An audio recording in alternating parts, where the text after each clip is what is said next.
সামনে কোরআনে হাকিম থেকে সূরা ফাতিহা পড়ছে। সূরা ফাতিহার অপর নাম শিফা, সূরাতুশ শিফা। আল্লাহর হাবিব বলছে সূরা ফাতিহা সকল রোগের ওষুধ। জি, লম্বা হয়ে যাবে, আমি সেদিকে যাচ্ছি না, একটা ঘটনা বলি শুধু। কোন এক ভদ্র পরিবারে, হাই ফাই ফ্যামিলিতে, ছেলেরা দিনদার, আব্বার ইন্তেকাল কাছে, একবার বেহুশ হয়ে যায়, একবার হোশে আসে, আবার আবল তাবল কথা বলে। একদিকে সিভিল সার্জন আনছে হসপিটাল পাশে, আগের যুগে ডাক্তার বাড়িতে আসতো, এখন তো আসে না, এখন হসপিটালে নিতে হয়, হসপিটাল ঘাটে ঘাটে, রোডে রোডে, ঠিক না বেটি? আসেন, মসজিদের ইমাম সাহেব কো আনছে, ঘটনাক্রমে দুইজনে একত্র হয়ে গেছে। ইমাম সাহেব আগে আসছেন, আসি ওই ভদ্র পুরুষকে সূরা ফাতিহা পড়ে ফুদে।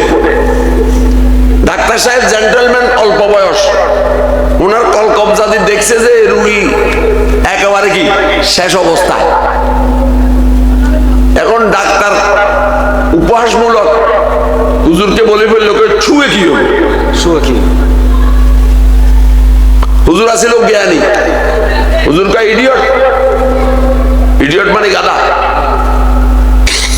এখন ডাক্তার সাহেব আগুন বরাবর হয়ে গেছে, এত বড় শিক্ষিত ডাক্তারে যদি গাধা কয়, এই মিয়ার মধ্যে হরকত আইতো না, এই মিয়ার ফুলতেছে অন্যরকম। হুজুর কয় আমি কি ডাক্তার সাহেব মারছি?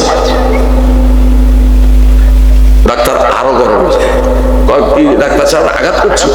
আরো গরম হয়ে যায়। সংক্ষেপ করছি, লম্বা করো না। এখন রুগীর ছেলেরা কেউ ডিসি, কেউ এসপি, কেউ জজ, তবলিগে যায়, দিন যায়। এখন কয় হুজুরকে আমি তো বিপদে পড়ছি, কি করা যায়? এখন হুজুর ছিল জ্ঞানী, হুজুর কয় আমার বিচার হোক, তবে শান্ত মাথায় বিচার হইতে হবে। ডাক্তার সাহেব আমাকে জুতা দিয়ে ফিডেলেও আমি রাজি।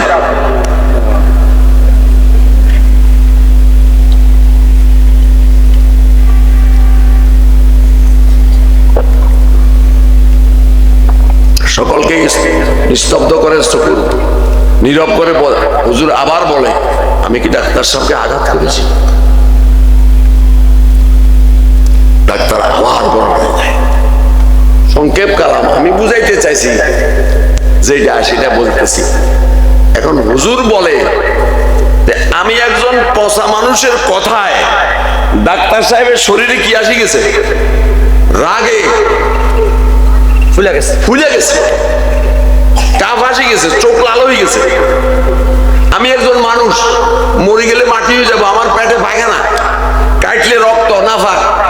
তো আমি একজন মানুষের কথায় যদি ডাক্তার সাহেবের শরীরে পরিবর্তন আসতে পারে, যেখানে আল্লাহ পাকের কালাম সূরা ফাতিহা, এইটা পড়লে কি মুসলমানের শরীরে পরিবর্তন আসতে পারে না? দেখেন, ডাক্তার সাহেব আর হুজুর বাদ দেন, আমরা যদি ভালো কথা বলি একজনের মধ্যে একটা আসর হয়, আমরা যদি কর্কশ ভাবে কথা বলি এই কর্কশ আসর হবে না? তাহলে মানুষের কথায় যদি আসর থাকে, আকামুল হাকিমিন সুলতানুস সালাতিন, যিনি সর্বের সর্বা, যিনি সমস্ত কায়নাতের মালিক, যিনি হও বলে হয়ে যায়, ওনার কালাম পড়লে কি ভালো হবে না? যে ভালো হবে। আর যে কথাটা সূরা ফাতিহা শিফাউল লিকুল্লি দা, কে বলছেন? আল্লাহ। সৃষ্টির সেরা হুজুর সাল্লাল্লাহু আলাইহি ওয়াসাল্লাম বলছেন, হাদিস, সৃষ্টির সেরা, নবিকুল শিরোমণি, রসুলদের রসুল যিনি, উনি বলছেন যে সূরা ফাতিহার মধ্যে কি আছে? শিফা, সকল রোগের শিফা আছে। এইবার আমরা চিন্তা করেন যে আমরা মুসলমানেরা আজ এই সূরা ফাতিহার আল নবীর এই কথাকে বিশ্বাস করি না? আমরা 5টা বারে ডাক্তারের কাছে যাই, ডাক্তার কাছে আমরা প্রথম তো সূরা ফাতিহা পড়ি না, পরে যখন ডাক্তার ব্যর্থ হয়ে যায় তো হুজুর কিছু করেন, এরকম অনেক আছে আমার কাছে। মেরে মোহতারাম, আমি বলতেছিলাম সূরা ফাতিহার অপর নাম হলো সূরাতুশ শিফা। আমরাও যদি ইয়াকিন করি, ইয়াকিনে দরিয়া পার, আপনার বিশ্বাস থাকলে আদনা সে আদনা মানুষ পড়লে ভালো হয়ে যাবে। আমি এক ডাক্তারের কাছে গেছি আজ থেকে 35 বছর আগে, টঙ্গী, ডাক্তার আজিজুল হক সাহেব বহুত দামি ডাক্তার ছিলেন, ওনার হাতে জ্বর ছিল, উনি এরকম এশারের নামাজের পরে রুগী দেখতেছে, আমি গেছি। তা আমার অভ্যাস ছিল রুগী শেষ হোক আমি এশা পড়ি আসি, ওনার কাছে গেছি। উনি আমাকে বলে, হুজুর, হুজুররা যদি ডাক্তারের কাছে আসে সূরা ফাতিহা কি জন্য নাজিল হয়েছে? সুবহানাল্লাহ। আয়াতে শিফা কি জন্য নাজিল হয়েছে? আল্লাহ বলছেন ওয়ানুনাজ্জিলু মিনাল কুরআনি মা হুয়া শিফাউ ওয়া রাহমাতুল লিল মুমিনিন। আল্লাহু আকবার। আমাদের সন্দীপের হজরত থাকতে এখনো আমরা আমাদের মোহতাম সাহেব আমাদের কাছে আসে, এই যে একেবারেই শেষ সময় ওষুধে ধরছে না, তখন আমরা এরকম একটা খতম পড়ি যেটাকে শিফা খতম কয়, ফয়লা দিয়ে সূরা ফাতিহা 100 বার পড়ি, এরপর সূরা ইখলাস 1000 বার পড়ি।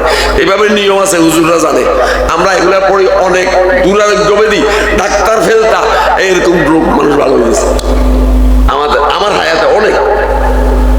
কিন্তু দুঃখের বিষয় হয়েছে আজকের মুসলমান সেই কোরআন নিয়ে গবেষণা করছে না, কোরআনকে বিশ্বাস করতেছে না, কোরআনকে মানতেছে না, কোরআন পড়তেছে না, কোরআনের জন্য জানমাল দিতেছে না, তাই তারা কোরআনের বরকত থেকে সম্পূর্ণ মাহরুম। ঠিক না বেটি?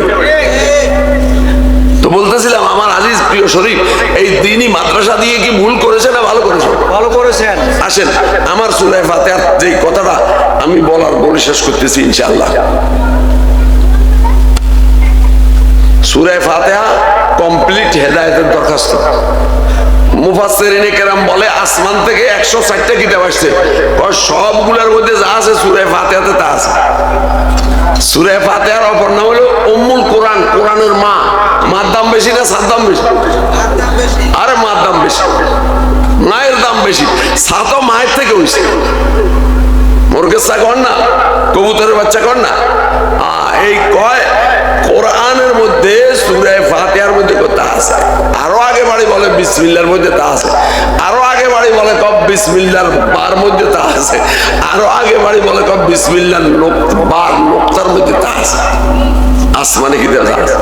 এগুলো বিস্তারিত আলোচনার জিনিস, আপনারা বুঝবেন না, আমি সেদিকে যাচ্ছি না। আমি যেটা বলতে চাইছি সেটা বলি শেষ করতেছি। সূরা ফাতিহার মধ্যে প্রথম আমরা বলি আলহামদুলিল্লাহি রাব্বিল আলামিন। সমস্ত প্রশংসা, যত প্রশংসা হইতে পারে হইছে, হবে, পৃথিবীর শুরু থেকে শেষ পর্যন্ত সমস্ত প্রশংসার মালিককে। আমরা একটা সুন্দর বস্তু দেখি প্রশংসা করলাম, এটা সুন্দর কে বানাইছে? আমরা একটা সুন্দর হুজুরের ওয়াজ শুনি প্রশংসা করলাম, সুন্দর ওয়াজ কে দিছে ক্ষমতা? এই জন্য দুনিয়ার যত প্রশংসা হবে হচ্ছে কিয়ামত পর্যন্ত সবগুলোর মালিককে। এই জন্য আমরা প্রথম বলতেছি আলহামদুলিল্লাহি রাব্বিল আলামিন। আমি এই কথা বলার সাথে সাথে আল্লাহর পক্ষ থেকে উত্তর আসতেছে, সে আরেক কথা। কোন দিকে যাবো? হামেদানি আব্দি, বাহ আমার বন্দা আমার প্রশংসা করছে। নামাজ আমরা পড়ি, কিন্তু আমরা কি এরকম লক্ষ্য করি পড়ি? সূরা ফাতিহা মধ্যে আলহামদুলিল্লাহ রাব্বিল হাদিসে আছে আফজালুজ যিকরি লা ইলাহা ইল্লাল্লাহ ওয়া আফজালুদ দুআ আলহামদুলিল্লাহ। সর্বশ্রেষ্ঠ জিকির হলো লা ইলাহা ইল্লাল্লাহ, আর সর্বশ্রেষ্ঠ দোয়া হলো কি? আলহামদুলিল্লাহ। আপনারা কোন লোকের প্রশংসা করলে সে অনেক কিছু দেয় না, আর নেতা নেত্রী অথবা কোন যাকে আপনি প্রশংসা কিছু পাইতে হয় তার কি করতে হয়? আল্লাহ পাক আমাদেরকে শিখিয়ে দিয়েছে রব্বে আর রহমানির রহিম, যিনি কি পরম করুণাময়, অত্যন্ত দয়ালু। এক একটা শব্দের উপরে বিস্তারিত আলোচনা আছে, সেদিকে যাচ্ছে। মালিকি ইয়াউমিদ্দিন, তিনি শেষ বিচার দিনের মালিক। কিয়ামতের দিন আমরা উঠবো না বিচারের জন্য? এই বর্তমান যুগের মুসলমান নরমালি বিশ্বাস করে? করলে আমার মায়েরা এত উলঙ্গ কেন, এত বাজারে কেন, এত বেপরদা কেন? আমার যুব সমাজ, নেতা সমাজ কেন এত অস্থির? শুধু 60 মুসল্লি শুক্রবার একদিন আসে মুসলিম, কেউ আছে শুক্রবার আসে না, এরা খোশ মুসল্লি ঈদের দিন আসে। কেউ আছে ঈদের দিনও আসে না, পচা কপাল। 3 জুমা একসাথে না পড়লে তার মোহর মারি দিয়েছে, আর নামাজ রোজার দিকে আগাইতে পারে না। সে শুধু হলো খাট মুসল্লি, সে বাপ মারা গেছে, জেঠা মারা গেছে, শ্বশুর মারা গেছে, দেশের নেতা নেত্রী মারা গেছে, এটাও কবর, এটাও খাটের সামনে দাঁড়ায়। এটা তো নামাজ না, এটা দোয়া। আসেন, কাল কিয়ামতের ময়দানে সমস্ত হিসাব দিতে হবে, জাররা জাররা। 4টা প্রশ্নের উত্তর দেওয়া ছাড়া কদম হিলান যাবে না। জীবন কি কাজে ব্যয় করেছ, যৌবন কি কাজে ব্যয় করেছ? জীবন কে দিয়েছেন? ওনার হুকুম মতো ব্যবহার হয়েছে? যৌবন কে দিয়েছেন? যৌবনের শুরুতে কত পাগলামি, যৌবন কি আল্লাহর হুকুমে কাটাইছি? এইভাবে যাহা জানি মানি কত? আমরা তো অনেক কিছু জানি, জানা আছে মানা নাই, ইমান আছে একদিন নেই। আয় মেরে হাজিরিন, প্রিয় উপস্থিতি, লক্ষ্য করেন আল্লাহ তাআলা আমাদেরকে মানার তৌফিক দান করেন। কিয়ামতের বিচার যদি কেউ বিশ্বাস করে সে কি জবরদখল করতে পারে? হাদিসে আছে এক বিগত জবরদখল করলে 7 আসমান 7 জমিন গলায় বাঁধে দিবে। জি হাদিসে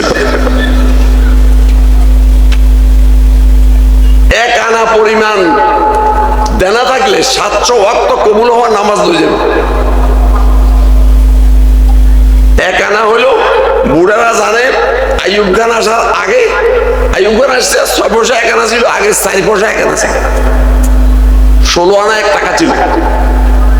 আইয়ুব খান আসি পূর্ব পাকিস্তানে, হ্যাঁ 6 পয়সা এক আনা বানাইছে 100 পয়সা এক টাকা।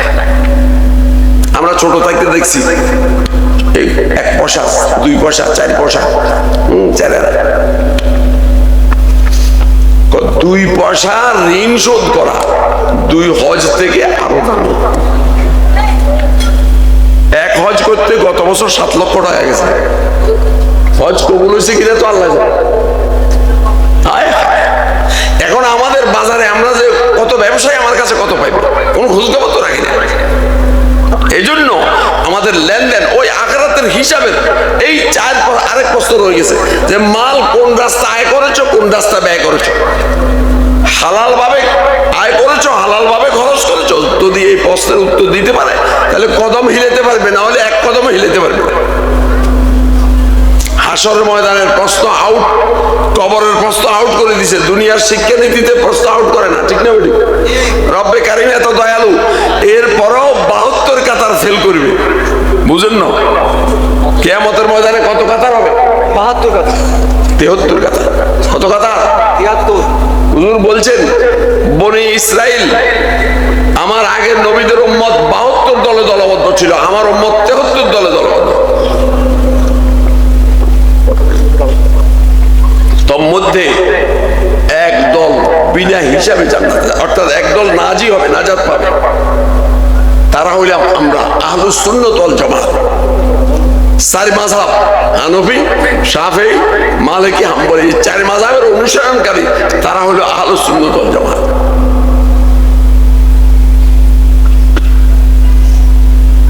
আসেন কাল ময়দানে হাসরে আমাদের যে উঠতে হবে এই কথা প্রতি ওয়াক্তে প্রতি রাকাতে মালিকি ইয়াউমিদ্দিন পড়তেছি আমরা। বিচার দিনের মালিক, রোজে জাযাকা মালিক। আপনারা এই শুধু এই শব্দের উপর বয়ান করলে রাত শেষ হয়ে যাবে। আপনারা জানেন হাসরের ময়দানে সমস্ত নবী পর্যন্ত কি দেখবে?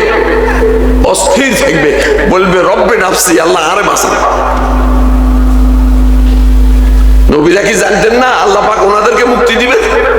কিন্তু পরিস্থিতি এত ভয়াবহ হবে, এত খতরনাক হবে, এত ডেঞ্জারাস হবে যে নবীরা পর্যন্ত আস্থা হারাই ফেলবে যে আল্লাহ আমাকে বাঁচান। শুধু আমাদের নবী আকায়ে নামদার তাজদারে মদিনা সরকার দু আলম সৈয়দুল মুরসালিন সাল্লাল্লাহু আলাইহি ওয়াসাল্লাম বলবে আল্লাহ আমার উম্মতকে বাঁচান। এখন নবীর সাথে আমার ভাব হইলে না নবী আমার জন্য সুপারিশ করবে। আমি নবীর সুন্নতকে পছন্দ করলে, নবীর চেহারা পছন্দ করলে না, নবীর খাওয়ান, নবীর পিয়ন, নবীর রাষ্ট্র, নবীর পররাষ্ট্র, লেনদেন, উঠা বসা, বিয়া শাদী যদি নবীর তরিকা করি তাহলে না নবী আমার জন্য সুপারিশ করবে। জি এখন আমরা তো সব ইহুদ নাসারার তরিকা চলে গেছে। এগুলো আমাদের লক্ষণীয় বিষয়।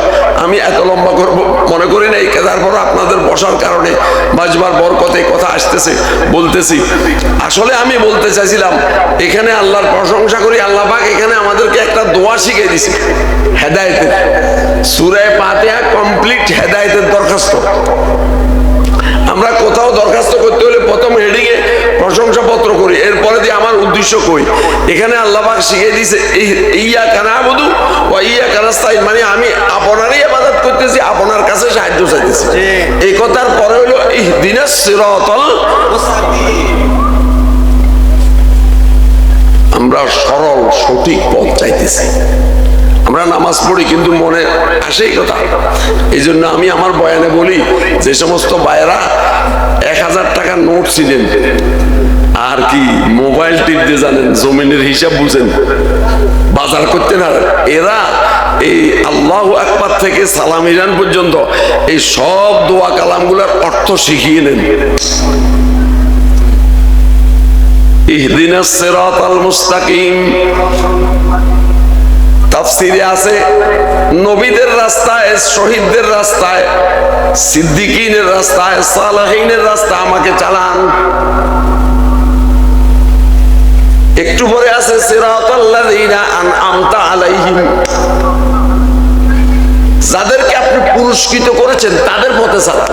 দুনিয়ার মানুষ দুই রকম, এক রকম হলো পুরস্কৃত, আরেক রকম হলো তিরস্কৃত। আমাকে তিরস্কৃতর পথে চালাইয়েন না, গায়রিল মাগদুবি আলাইহিম, ওদের পথে নয় যাদের উপর আপনার গজব, যাদের উপরে আপনার তিরস্কার, যাদের উপরে আপনি গোসা, ওয়ালাদ-দাল্লিন, এবং যারা গোমরা পথহারা, এদের পথে চালাইয়েন না।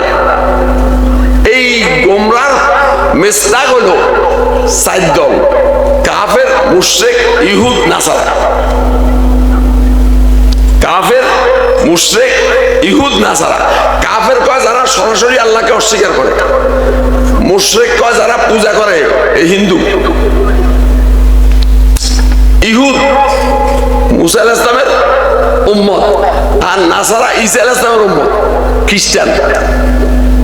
এরাও পথভ্রষ্ট হয়ে গেছে। এরা কি হয়ে গেছে? পথভ্রষ্ট হয়ে গেছে। এই জন্য প্রত্যেকটা রাকাতে আল্লাহ শিখাই দিছে, বন্দা তুই এদের থেকে পানা চা, যারা তিরস্কৃত এদের পথে চালাইও না, যারা পুরস্কৃত আল্লাহ আমাকে তাদের পথে চালান। এরা নবী, সিদ্দিক, সালেহীন, শহীদ। এখন নবীও নাই, সিদ্দিকও নাই, কিন্তু কি আছে? সালেহীন আছে, সৎকর্ম তারা করে, তাদের পথে চালান। নবী যে পথ দেখাই দিয়ে গেছে এই পথে চালান। এখন আমরা মসজিদে বলছি আল্লাহ নবীর পথে চালান, আমার ব্যবসা চলছে হিন্দু তরিকায়, ইহুদি তরিকায়, নাসারা তরিকায়, তাহলে আমি কি সত্যবাদী না মিথ্যাবাদী? আল্লাহ আমাদেরকে বুঝাতে হবে।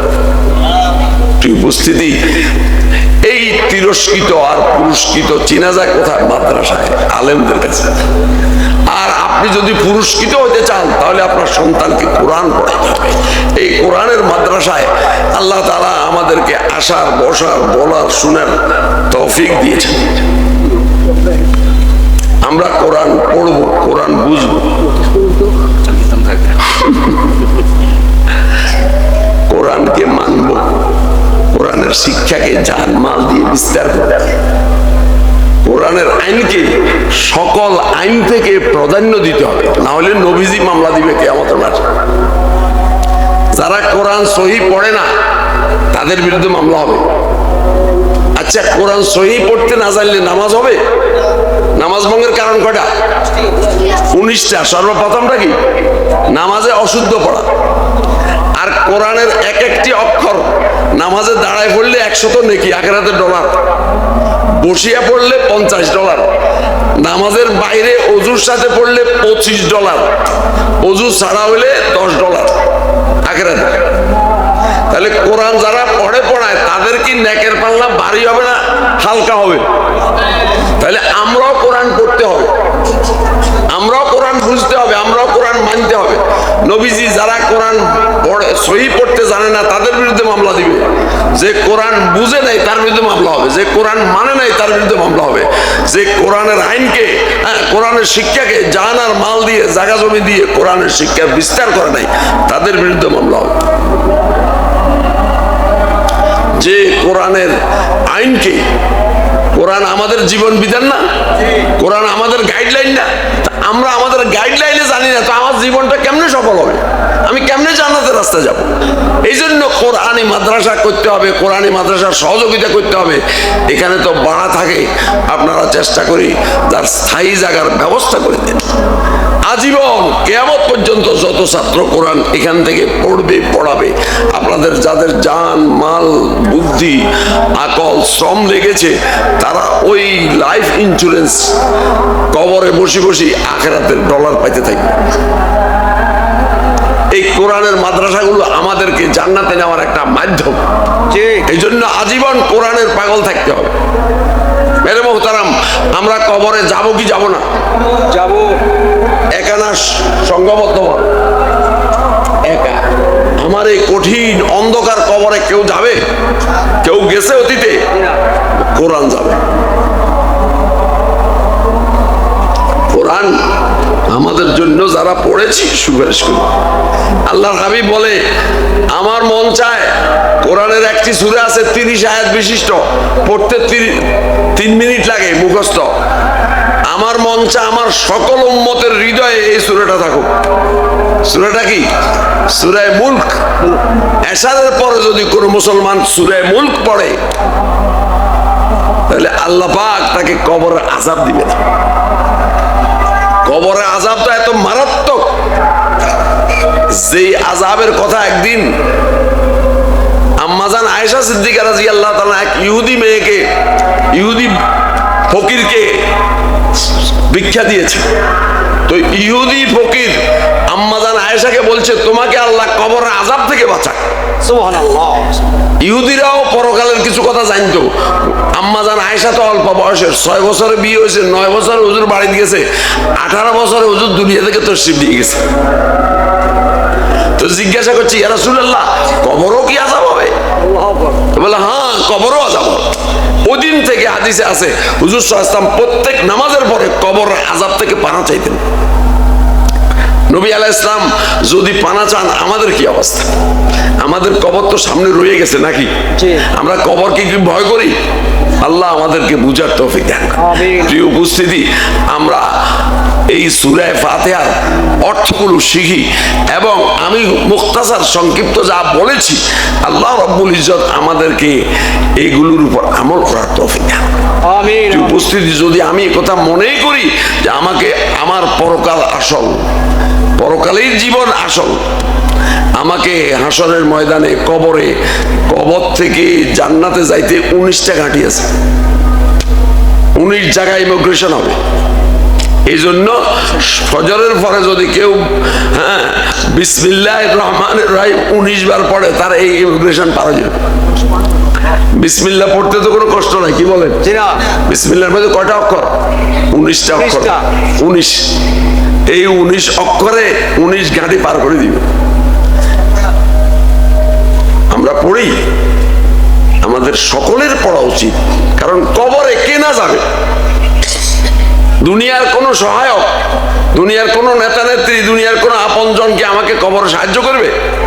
হ্যাঁ, যদি আমার ছেলে আলেমে বামল হয়, হাফেজে কোরআন হয়, তাহলে আমি তার উসিলায় কি পাবো? সহায়তা পাবো। আর আমিও তো আমার হালাতকে ঠিক করতে হবে। এই জন্য প্রিয় উপস্থিতি, আমি একবারে পরিচিত সূরাটা পড়ছি। এই সূরাটার মধ্যে আরো অনেক কথা আছে, যেখানে মুফাসসিরিনে কেরাম বলছেন 104টা আসমানি কিতাবে যা আছে সব আছে। এটা